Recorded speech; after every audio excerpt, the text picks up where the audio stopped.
یعنی کہ بیک وقت وہ اسرائیل کے اور امریکہ کے دشمن مانے جاتے تھے اور بہت ہی بڑی بڑی جنگوں میں بالخصوص امریکہ کے خلاف میں انہوں نے بہت بڑا کردار ادا کیا ہے، اور ان کے فوجی ایرانی مفادات کے لیے خطے کے تمام تنازعات میں پیش تھے۔ وہ اکثر عراق، لبنان اور شام سفر کرتے رہتے تھے۔ وہ امریکی اور اسرائیلیوں کے خلاف ایرانیوں کے لیے مزاحمت کی علامت تھے، بلکہ ایرانیوں کے ہیرو تھے۔ جنرل قاسم جنگوں میں بے معنی قتل و غارتگری کے خلاف تھے۔ بعض اوقات وہ اپنے جنگجوؤں کے گلے لگ کر یعنی اپنے فوجیوں کے گلے لگ کر رویا کرتے تھے۔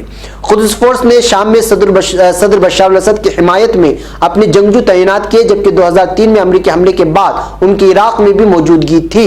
تو عراق میں ان کی موجودگی اور پھر اس کے علاوہ شام میں بشار الاسد کی حمایت کرنے کی وجہ سے بعض ممالک میں بلکہ بالخصوص خلیجی ممالک میں ان کو جو ہے سراہنے کی انداز میں نہیں دیکھا جاتا تھا، لیکن اسرائیل کے خلاف جب بھی جنرل سلیمانی کا نام لیا گیا ہے ان کو بہت اچھے انداز میں یاد کیا گیا ہے۔ جنرل قاسم نے بشار الاسد کی جگہ خود عراق اور شام میں دولت اسلامیہ کے خلاف سرگرم تنظیموں کی رہنمائی کر کے خطے میں شہرت پائی تھی، یعنی کہ انہوں نے داعش کو بھی نیچے گرانے میں بہت بڑا رول ادا کیا تھا۔ امریکی حکام کے مطابق انہوں نے اپنے جنگجوؤں کو عراق میں امریکی مداخلت کے بعد امریکی فوجیوں کے خلاف سڑکوں پر نصب کرنے والے جان لیوا بم بنانے سکھائے، اس طرح کا الزام عائد کرتا ہے امریکہ، تاہم ایران اس کی تردید کرتا ہے۔ ایرانیوں کی بہت بڑی تعداد جنرل قاسم سلیمانی کو اپنا فیور اور اپنا ہیرو اور اپنے آپ کو جو ان کا فین بتانے میں، مداح بنانے میں ہچکچاتے نہیں ہیں، بلکہ وہ ہیرو کی طرح مقبول تھے جو ملک سے باہر ان کے دشمنوں کا مقابلہ کرتے تھے۔ قاسم سلیمانی صوبہ کرمان کے شہر رابر میں پیدا ہوئے۔ ان کے بارے میں کہا جاتا ہے کہ انہوں نے 13 سال کی عمر میں اسکول اور گاؤں چھوڑنے کے بعد کرمان واٹر آرگنائزیشن نامی ایک تنظیم کے ساتھ ٹھیکیدار کی حیثیت سے 1975 میں کام شروع کیا۔ انقلاب ایران کے بعد وہ اعزازی فورس کے رکن بن گئے۔ قاسم سلیمانی نے اس دور اور انقلابی محافظوں میں داخلے کے آغاز کے بارے میں کہا تھا، ہم سب جوان تھے اور ہمیں کسی نہ کسی طور پر انقلاب کے لیے کام کرنا تھا، اور اسی طرح میں اس فورس میں داخل ہوا۔ ایران اور عراق کے درمیان 8 سالہ جنگ کے دوران وہ کرمان کی ڈویژنل آرمی کے کمانڈر تھے۔ 1988 میں جنگ ختم ہونے کے بعد وہ کرمان واپس آئے اور قدس فورس کے کمانڈر کے عہدے پر تقرری ہونے تک ایران افغان سرحد کے قریب منشیات فروش گروہوں کے خلاف انہوں نے لڑا۔ اسی سال یونیورسٹی میں ہونے والے واقعات میں پاسداران انقلاب کے 5 سینئر کمانڈروں نے صدر محمد خاتمی کو ایک خط کے ساتھ دھمکی دی تھی کہ اگر انہوں نے مزید زوردار مظاہروں کے خلاف کارروائی نہ کی تو وہ اس پر خود عمل کریں گے۔ سلیمانی ان کمانڈروں میں سے ایک تھے جنہوں نے اس دھمکی آمیز خط پر دستخط کیے تھے۔ قاسم سلیمانی نے اگلے سال قدس فورس کی کمان سنبھالی تھی۔ پاسداران انقلاب کے غیر ملکی شاخ نے ان کی کمان میں تقریباً 2 دہائیوں تک زیادہ اہم کردار ادا کیا ہے۔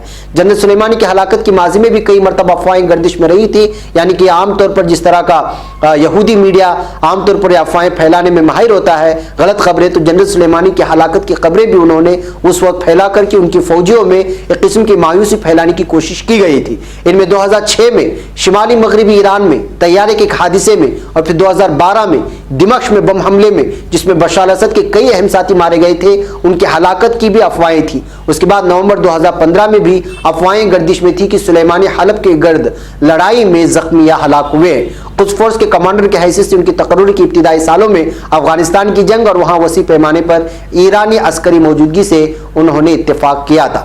بیک ناظرین، ان کی ایک لمبی کہانی ہے کہ کتنے جنگوں میں انہوں نے شریک ہوئے اور کیا کیا انہوں نے کارنامے انجام دیے، لیکن ایک بات مان لینا چاہیے کہ خامنہ ای کے ایک دم دست راز تھے، بہت ہی خاص تھے، اور یہ ڈائریکٹ رپورٹ کرتے تھے خامنہ ای کو، سپریم لیڈر جو ہیں ایرانی سپریم لیڈر کو، اور ڈائریکٹ جو ہے انہی کو جو ہے اپنی ساری جو ہے چیزیں پیش کیا کرتے تھے۔ اس وجہ سے بھی وہ مشہور تھے کہ جو ایران وہاں کی سپریم لیڈر کے وہ خاص تھے۔ تو ظاہر سی بات ہے کہ خاص ہونے کی وجہ سے جو ہے ان کو بہت ساری اتھارٹی دی گئی تھی، بہت ساری جو ہے چیزیں ان کے حوالے کی گئی تھی۔ اب جنرل قاسم سلیمانی کی اس موت نے جو ہے ایران کو بہت زیادہ مشتعل کر دیا ہے، اور ویسے بھی امریکہ اس وقت گھبرا کر کے سارے امریکیوں کو کہہ دیا ہے کہ وہ فوری طور پر عراق چھوڑ دیں، ان کے ساتھ کچھ بھی ہو سکتا ہے۔ تو ظاہر سی بات ہے کہ اس ہلاکت کے بعد ایران پہ خاموش بیٹھنے والا نہیں، اور ادھر امریکہ بھی اپنا لاہ عمل ضرور تیار کرے گا، اس لیے کہ اس نے ہلاکت کی تصدیق ہوتے ہی سارے امریکیوں کو عراق سے خالی کرنے کی جو ہے وارننگ دے دی تھی، اور ادھر پورے عوام ایران میں ایک ایک کر کے اب سڑکوں پر نکلنا شروع ہو گئے امریکہ کے خلاف۔ تو ظاہر سی بات ہے کہ امریکہ میں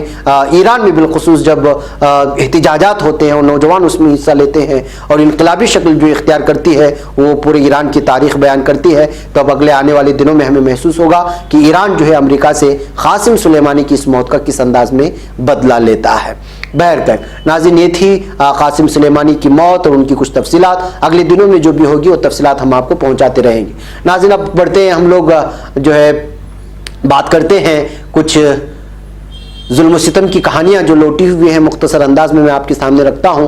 روزنامہ ٹیلی گراف، انگریزی روزنامہ ٹیلی گراف کے مطابق لکھنؤ جیل میں بند 65 سالہ ظہور احمد اہلیہ اختر جہاں سے صرف ایک ہی بات کہہ رہے تھے کہ 60 سالہ اختر جہاں نے اپنے شوہر کے حوالے سے ٹیلی گراف کو یہ بتایا کہ ہمارے تمام بچوں کو لکھنؤ سے کچھ مہینوں کے لیے بھاگنے کو کہیں ورنہ پولیس انہیں گرفتار کرے گی اور انہیں پیٹ پیٹ کر جیل میں ڈال دے گی۔ یہ 65 سالہ ظہور احمد اپنے اہلیہ اختر جہاں کو جب وہ ملنے گئی اپنے 60 سالہ بیوی کو تو اس سے یہ کہہ رہا تھا، تو اس سے محسوس ہو سکتا ہے کہ کس طرح ڈر اور خوف کا ماحول اس وقت یوپی میں بنایا گیا ہے۔ ٹیلی گراف نے اس جملے کو بیان کرتے ہوئے وہاں کی ظلم و ستم کی تصویر کھینچنے کی کوشش کی ہے۔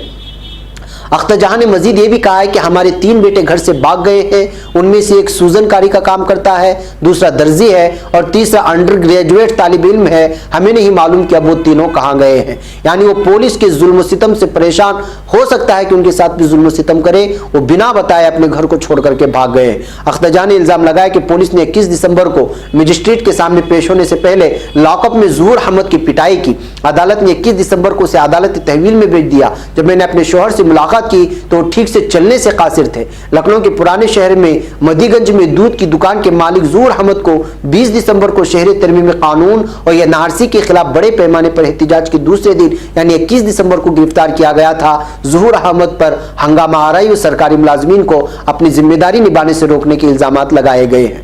بہرکیف یہ ظہور احمد کا ایک بہت بڑا بیان ہے جس کا مختصر حصہ میں نے آپ کے سامنے پیش کیا۔ اس سے میں آپ کو یہ تصویر سامنے رکھنا چاہتا ہوں کہ 60 سالہ 65 سالہ بھی لوگوں کو چھوڑا نہیں گیا، ان کو بھی اندر جو ہے بند کر دیا گیا، ان کے ساتھ پٹائی کی گئی۔ پھر اس کے بعد جو ہے وہ اپنے اولاد کو لے کر کے اس قدر خوف و ہراساں تھے کہ جو ہے انہوں نے اپنے اہلیہ کو کہہ دیا کہ اپنے بیٹوں کو گھر سے بھگا دو۔ تو اس سے آپ اندازہ لگا سکتے ہیں کہ یوپی پولیس کس قسم سے جو ہے ظلم و تشدد اپناتی رہی ہے، اپنا رہی ہے۔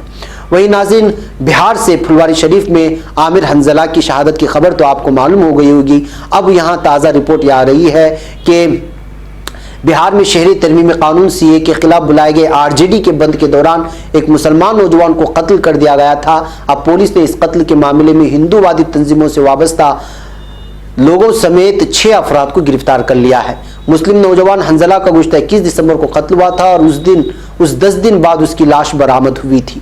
میں نے آپ کو اس کی تصویر بنائی تھی، دکھائی تھی 2 دن قبل کہ 10 دن بعد کس طرح جو ہے اس کی مسخ شدہ لاش ملی تھی۔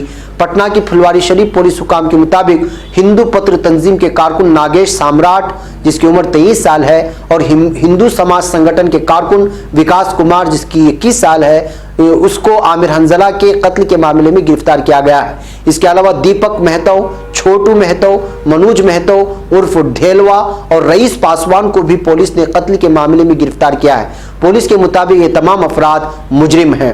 پولیس کے مطابق عامر حنظلہ بیگ بنانے کی کمپنی میں کام کرتا تھا۔ پھلواری شریف پولیس اسٹیشن کے انچارج رفیق الرحمان نے انگریزی روزنامہ انڈین ایکسپریس کو بتایا ہے کہ ہماری جانچ میں پتہ چلا ہے کہ جب شہری ترمیم قانون کی مخالفت کر رہے مظاہرین کو پولیس نے منتشر کیا تو مقتول عامر حنظلہ بھی مظاہرہ چھوڑ کر بھاگا، لیکن کچھ لڑکوں نے اسے سنگت گلی میں پکڑ لیا۔ پوسٹ مارٹم رپورٹ کے مطابق اینٹوں اور نوکیلی چیزوں سے حملہ کر کے عامر حنظلہ کو قتل کر دیا۔ عامر کے سر میں چوٹ جیسے نشانات ملے ہیں، وہیں اس کے جسم پر بھی کٹ کے نشانات پائے گئے۔ اس کے پیٹ میں بھی کافی خون جمع ہو گیا تھا جس سے پتہ چلتا ہے کہ اس کو اندرونی بلیڈنگ ہوئی تھی۔ واضح ہے کہ گزشتہ سال 21 دسمبر کو سی اے اے اور این آر سی کے خلاف بہار بند کے موقع پر پٹنہ کے پھلواری شریف میں ایک انتہائی ناخوشگوار واقعہ رونما ہوا جس میں سہیل عباسی صاحب کے صاحبزادے عامر حنظلہ لاپتہ ہو گئے تھے۔ پھر ان کی لاش گزشتہ 30 دسمبر کو رات 10 بجے انتہائی خراب حالت میں ملی تھی اور وہ یہی ہیں جس کو جو ہندو تنظیموں ہندو مت کہیں ہندوتوا جو تنظیمیں ہیں، جو متعصب تنظیمیں ہیں، ان کے غنڈوں نے، ان کے دہشت گردوں نے ان کو بیچ گلی میں پکڑ کر کے نوکیلی چیزوں سے ان پر حملہ کیا تھا۔ بہرکیف ناظرین، آئیے پپو یادو نے کیا کہا ہے وہ ایک خبر سن لیتے ہیں کہ جو ہے شہری ترمیمی قانون، قومی شہری رجسٹر اور قومی آبادی رجسٹر کے خلاف شاہین باغ میں خواتین مظاہرین کے حوصلے کو سلام کرنے پہنچنے والے جن ادھیکار پارٹی کے صدر اور سابق رکن پارلیمنٹ رنجیت رنجن اور پپو یادو نے کہا کہ 1857 سے اب تک ہر محاذ پر مسلمانوں نے قربانیاں دی ہیں اور مسلمانوں کو اور کتنی قربانیاں دینی ہوں گی۔ انہوں نے کہا کہ ملک کو جب جب قربانی کی ضرورت پڑی ہے مسلمانوں نے صدق دل سے دی ہے۔ انہوں نے سوالیہ لہجے میں کہا کہ آخر کب تک مسلمانوں سے قربانی لی جائے گی۔ انہوں نے یہ بھی کہا کہ شہری ترمیمی قانون NRP صرف مسلمانوں کے خلاف نہیں ہے بلکہ بڑی تعداد میں ہندو بھی اس کی زد میں آئیں گے۔ انہوں نے یہ بھی کہا کہ SC ST بنجارہ سمیت ملک کے غریب طبقے کے پاس کوئی دستاویزات نہیں ہے، آخر وہ کہاں سے دستاویزات لائیں گے۔ بہرکیف ناظرین، یہ ایک ایک کر کے جو ہے یہ تو صاف بات ہو گئی ہے کہ اب NRC اگر لاگو ہوگی تو سب سے زیادہ اس میں جو ہے غیر مسلم ہی اس کے زد میں آئیں گے اور انہی لوگوں کے پاس اس کی تعداد بھی زیادہ ہے۔ اور SC ST کے سلسلے میں آدیواسی اور بنجارہ اس طرح کے سماج کو آپ دیکھیں گے، ان کی تعداد کو دیکھیں گے تو محسوس کر پائیں گے کہ کتنی تعداد میں NRC میں جو ہے لوگ اس کے زد میں آ کر کے بے گھر ہو جائیں گے۔ ناظرین، بنگلور میں بہت بڑے احتجاج، پورے جمعہ کا دن تھا، اس وجہ سے پورے جو ہے اکثر شہروں سے الگ الگ ہمیں خبریں آ رہی ہیں۔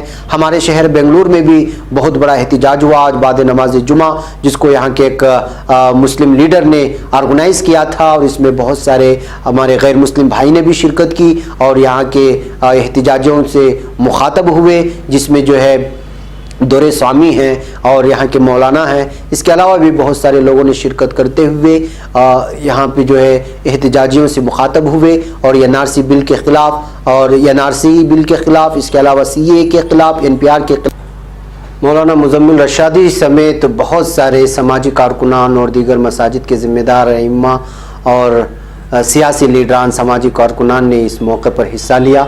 اس میں جو اہم ترین بیانات ہیں ہم اس کو الگ سے ہمارے چینل میں اپلوڈ کرنے کی کوشش کریں گے، آپ وہیں پر جا کر کے سن لیں۔ اس میں تمام مذاہب کے مسالک کے علماء نے بھی شرکت کرتے ہوئے اپنی جو ہے خیالات کا اظہار کیا۔ اس کے علاوہ ناظرین، ایک ویڈیو اس وقت ہم دکھائیں گے۔ یہ ویڈیو ہے بنگلور میں، آپ لوگوں کو معلوم ہونا چاہیے کہ ابھی نریندر مودی صاحب آ کر کے پاکستان مرد آباد کے نعرے لگا کر کے چلے گئے، لیکن کرناٹک کے عوام کے اصل کیا مسائل ہیں اس سلسلے میں بات کرنا ہی بھول گئے۔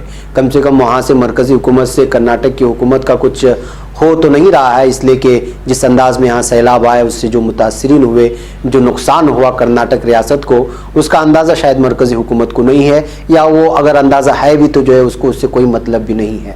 لیکن وہ آئے یہاں پر ٹمکور کے اجلاس میں اور دیگر اجلاس میں پاکستان کے خلاف برائیاں بیان کی اور نکل گئے۔ اب یہ جو ویڈیو آپ دیکھ رہے ہیں یہ ویڈیو ہے آشا کی، یعنی ایک سوشل ہیلتھ ایکٹیوسٹ ہیں جو جن لوگوں کو گزشتہ 15 مہینوں سے یعنی 1.5 سال سے تنخواہ نہیں ملی ہے، اور بنگلورو سٹی ریلوے اسٹیشن کے فریڈم پارک میں انہوں نے جو ہے بہت بڑا ریلی نکالی اور اپنے پرماننٹ جابز کے لیے اور اپنی سیلریز کو بڑھانے کے لیے اور 15 مہینے سے روکی گئی سیلری کو دینے کے لیے۔ یہ ہے یہاں کے مقامی لوگوں کے مسائل جو پوری طرح سے احتجاجی شکل اختیار کر رہے ہیں۔ نریندر مودی جی وہاں سے آنے کے بعد بھی نہ ان کے مسائل کے بارے میں کوئی بات کی، نہ یہاں کے مقامی لوگوں کے بارے میں، نہ ہی سیلاب متاثرین کے سلسلے میں۔ وہ آئے ٹمکور کی ایک مٹھ میں گئے، وہاں پر پاکستان مرد آباد کے نعرے لگائے، پھر وہاں سے نکل پڑے، پھر بنگلور آئے، یہاں کے ایک سیمینار میں شرکت ہوئے، پھر وہاں بھی کچھ اپنے راگ الاپا، پھر وہاں سے بھی نکل گئے۔ تو یہ ہے، اگر بنیادی مسائل حل کرنے کی آپ کے اندر طاقت نہیں ہے تو پھر جو ہے آپ سوچ سکتے ہیں کہ پاکستان اور ہندو مسلمان ہی اس طرح کی یہ بیان دیتے رہیں گے۔ بہرکیف ناظرین، یہ ایک ویڈیو ہے شاہین باغ کی چھوٹی سی بچی کی، جس کے اندر جذبہ دیکھیے، CAA بل کے خلاف کس طرح نعرے لگا رہی ہے۔ اس کو بھی ہم آواز کے ساتھ آپ کے سامنے رکھیں گے۔ اس کے علاوہ آندھرا کے مچھلی پٹنم سے بھی مچھلی پٹنم کی اس ویڈیو کو دیکھیے کہ کس طرح وہاں کی دختران ملت خواتین راستے پر آئیں اور پھر جو ہے شہریت ترمیم بل کے خلاف ایک بہت بڑا احتجاج کیا۔ ہم یہ ویڈیو آپ دیکھتے رہیں اور مجھے یہاں پر اجازت دیں، کچھ اور بھی ویڈیو ہوں گی شاید آپ کی نظروں کے سامنے آئیں گی، مجھے اجازت دیں۔ السلام علیکم ورحمۃ اللہ وبرکاتہ۔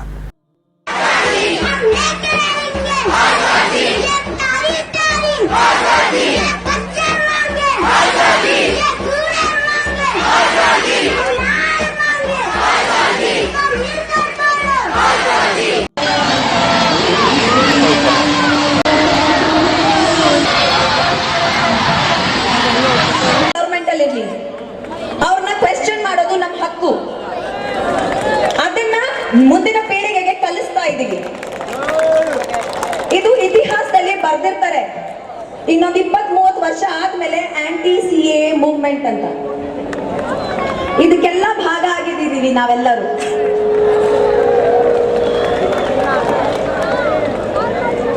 ನಿನ್ನೆ ಮೋದಿಜಿ ಅವರು ತುಮಕೂರಲ್ಲಿರೋ ಸಿದ್ಧಗಂಗೆ ಮಠದಲ್ಲಿ ಹೋಗ್ತಾರೆ. ಆ ಮಠದಲ್ಲಿ ಒಂದು ಧರ್ಮದ ಮಕ್ಕಳಿಲ್ಲ, ಎಲ್ಲಾ ಧರ್ಮದ ಮಕ್ಕಳು ಇದ್ದಾರೆ. ಸಿದ್ಧಗಂಗೆ ಸ್ವಾಮೀಜಿಗಳು ಅವರಿಗೆ ಶಿಸ್ತು ಕಲಿಸಿದ್ರು. ಹೋಗಿ ಪ್ರಶ್ನೆ ಮಾಡಿ.